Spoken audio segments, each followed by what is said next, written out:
everybody. Thank you for joining me, Krista, with Imagine That Scrapbooks and Gifts for our ITTV Presents Try It Out Thursdays, week number 38. This week we're doing a little bit different just because we are getting a little bit closer to the holidays. We're going to be making these really cute paper trees right here. I had a customer actually ask us, they had found a tutorial online and we're having a little bit of difficulties making theirs look like this. So we just opted to do a video for you guys. But before we get started on making these cute paper trees, I do need to pick a winner from last week's ITTV Presents. And the winner from week number 37 is Southwest Crafters. If you'll please email us at imaginethatscrapbooks@yahoo.com to claim your prize, we'll make sure we get your prize out to you. And if you want to be a winner of a prize from Imagine That, make sure you leave a comment this week on this week's video, whether it's on Facebook or on YouTube, and you'll be entered in to randomly have a name selected for next week's winner. All right, let's go get started. Okay, so we're going to be making these really cute little Christmas trees. So some things that you'll need in order to do this is these are just food skewers that I picked up. You're going to need a bone folder. I like to use a marker of some sort, so this is just a Copic color I grabbed. And then I'm using a empty yarn or thread spool. We sell these, of course they're great. These are cute little embellishments by Maya Road. We have them in a couple of different sizes. So this is what we need in order to get started. Now, I decided to do this video when somebody had asked me how to make these, that they had found a tutorial online that they just could not seem to get it to work right. So, of course, the staff and I looked at it and we figured out that the other online tutorial was leaving out several steps. So we're going to show you how to make these really cute trees and all the steps that you need to do them. So what we have here is we have die cut out 5 different sizes of circles. These range from 2 inches up to about 6 inches. I did use the Spellbinders dies, the Nestability circles. So definitely check out ITTV number 26 if you have any questions on how to do Spellbinders dies. But I'm going to show you what we're going to do as if we've already die cut all of our circles. So you're going to take your circle like so, and you're going to fold it in half.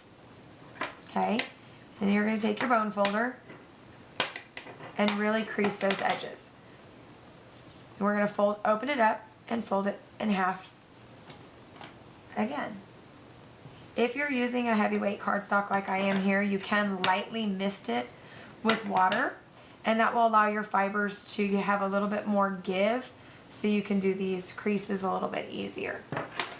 So I opened it up and now I've folded it in half a third time. Now each time I am opening it up and then refolding it. I'm not folding it in half upon itself each time. Okay, so this is where the steps got a little tricky with that other online tutorial. They said this is all you needed to do. Well, you can see here that it doesn't give that pretty tree shape. Well, this is the step they were missing. You actually need to take each one of these and now fold it the opposite direction to where you're scoring it in half 4 times, the opposite direction. So it gives you this crease right here in the center. And you're going to go all the way around. If it's easier for you to do, we found it easier to do kind of each triangle at a time to make sure we got it perfectly centered. If it's easier for you to go ahead and fold the whole circle in half, you can definitely do what's easier. But then you can see we have these peaks and valleys like so. So then you're going to end up with something like this. All right, so now we're going to pretend that we've done all of our trees. And so what we're going to do now is you take the top one or the smallest one and you set it off to the side. You're going to gather your tree just like so. You're going to snip off the end off of each one.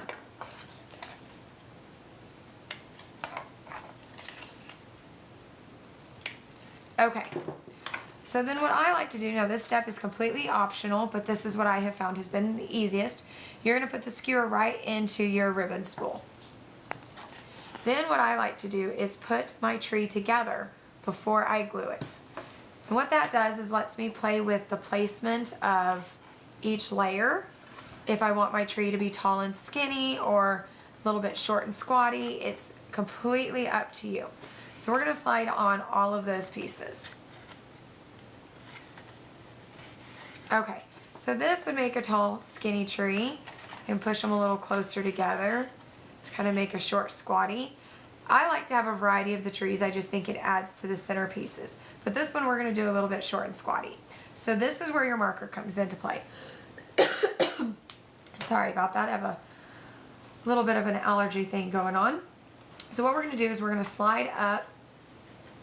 Looks like my skewer's coming apart here, but that's okay because we're going to cover a lot of that. You're going to scoot these up, and I just do a little tick mark, just like so, where it's supposed to go. And I slide the next one down, do the same thing, and so forth. Now, of course, these are just guides. They don't have to be perfectly there. So there's a couple different types of glues that you can use. We have found that the best one to use is the Beacons 3-in-1 craft glue. This does have a little bit stronger of a bond, so it's really going to hold your tree into place. But so you guys don't have to watch glue dry, we have one that's already started here. Now this one I did a little bit taller of a tree. We already have all of the bases done. So all I did is, if you can kind of, trying to see if I can see under there, peek, that's where you see my marker lines are. And I did do a little bit of adjusting, and that's completely okay. If you start working on it and decide that you don't like how it's sitting, then adjust it. So now what we're going to do is we're going to take our tonics and just snip off that top piece. Alright, so now we are going to add our little tree topper. Now all we're going to do is just put a hefty amount of the Beacons 3-in-1 just right here in the top. You can add it directly to the skewer too if that works easiest for you. Oh, that's the wrong one. That one goes on that tree. I guess I better grab the right one, huh?